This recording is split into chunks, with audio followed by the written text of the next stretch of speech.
One data center project asked for half of an entire county's electricity. And now that county wants to slam the door. From Spokane to Long Island to Virginia's data center alley, communities are freezing permits and fighting power lines, even as forecasters warn that a fifth of America's electricity will soon feed these machines. And Wall Street just closed a $40 billion mega deal. We begin in Spokane County, Washington, where a single number changed the entire conversation. Utility provider Avista revealed it had received an energy request for a proposed data center of 500 megawatts, roughly half of everything the county currently consumes. Avista has since paused processing the request, but the shock lingered. On Monday, County Commissioners Chris Jordan and Amber Waldref announced plans for a 9-month moratorium on new data center building permits across unincorporated Spokane County, running until just after Washington's 2027 legislative session ends. The pause would give staff time to study impacts on ratepayers, natural resources, and neighborhoods, coordinate with local power and water providers, and write the county's first real rules for data centers, covering zoning, water, power, and public participation in permitting. When one project can demand half a county's electricity, officials say, the old playbook no longer applies. And Spokane is far from alone. Nearly 3,000 miles east, a Long Island town just went even further.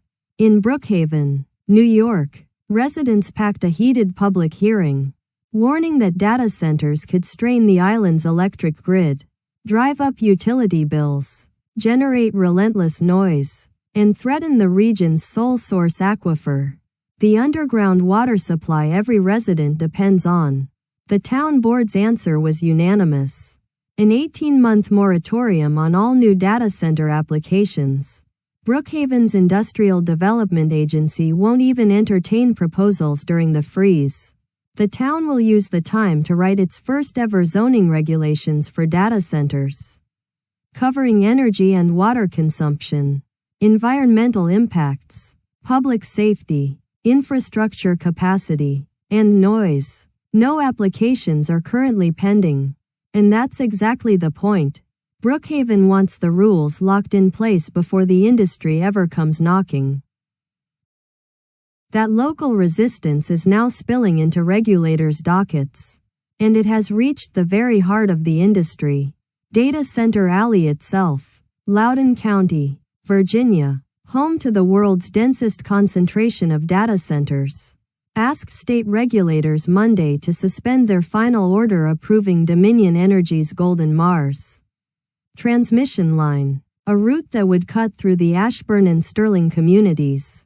The consent motion, filed with the agreement of both Dominion and Loudoun County Public Schools, landed just hours before the State Corporation Commission's jurisdiction over the case was set to expire, 21 days after its June 29 final order. The county says settlement talks over an alternative route have made meaningful progress, and a joint meeting of the Board of Supervisors and the school board is set for July 29. When even the capital of the data center world is fighting over where the power lines go, no route is a sure thing anymore. And the reason these fights keep multiplying comes down to one thing: power. And the forecast just got dramatically bigger. Bloomberg NEF now projects that data centers will consume 20% of all U.S. electricity by 2035, 1 in every 5 kilowatt-hours in America, up from about 6% today. The research firm nearly doubled its outlook, projecting 194 gigawatts of data center demand, an 83% jump from its forecast just 7 months ago. The regional numbers are even more striking. In the PJM grid stretching from Virginia to Illinois, roughly a third of all electricity would flow to data centers. In Texas, more than a fifth of ERCOT's generating capacity. After 2 decades of essentially flat demand, America's grid is being asked to grow faster than at any point in modern history. And every community we just visited can already feel it coming. The pressure on the grid is only half the story. Water tells the other half. In Sacramento, California lawmakers just passed a first-of-its-kind bill requiring data centers to disclose their projected water use before local governments can approve them, and to certify their actual consumption every year once they're up and running. The measure now sits on Governor Gavin Newsom's desk. The timing is no accident. The International Energy Agency estimates a single 100-megawatt data center in the U.S. can consume roughly 500,000 gallons of water per day, and a Guardian analysis found that 809 data centers planned across the country, 517, nearly two-thirds, are slated for land that has been in drought within the past year. California is betting that transparency is the first step toward keeping the taps running for everyone else. State and city leaders are taking notice. And out in West Texas, El Paso just wrote one of the toughest local rulebooks in America. After nearly 6 months of public engagement that drew more than 2,300 comments, the City Council approved a data center policy framework that ends business as usual for hyperscale developers. Every future hyperscale project must now win a special permit, with public notice, plan commission review, a public hearing, and a final vote by the council itself. The framework layers on enhanced standards for water use, energy demand, wastewater, noise, lighting, and ecological impact, and the most striking provision of all, El Paso is eliminating local economic incentives for future hyperscale projects entirely. With Meta already building in the region, the message to the next applicant is unmistakable. You can come, but you'll play by our rules. And you'll pay your own way. Yet despite that regulatory wave, developers keep hunting for sites. And in Oregon, one of them is circling a ghost from the last tech boom.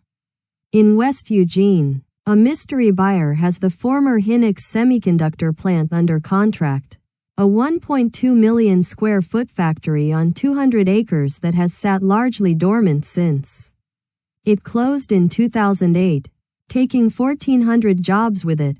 Land use attorney Bill Clues filed a zone verification request asking the city to confirm that a data center would be a permitted use on the site, alongside manufacturing, research, and warehousing. Owner after owner, Avago, Corning, and now Stratacache, has failed to revive the plant, and Stratacache itself is showing signs of financial distress, selling properties and laying off workers. Neither the buyer's identity nor its plans are confirmed, but if the deal lands, a factory that once made memory chips may soon be storing memories of a very different kind. And the money chasing those sites has never been bigger. Which brings us to our kicker. A consortium of the AI Infrastructure Partnership, Abu Dhabi's MGX, and BlackRock's Global Infrastructure Partners closed its acquisition of 100% of Aligned Data Centers on Tuesday, at an enterprise value of roughly $40 billion, one of the largest private investments in digital infrastructure ever completed.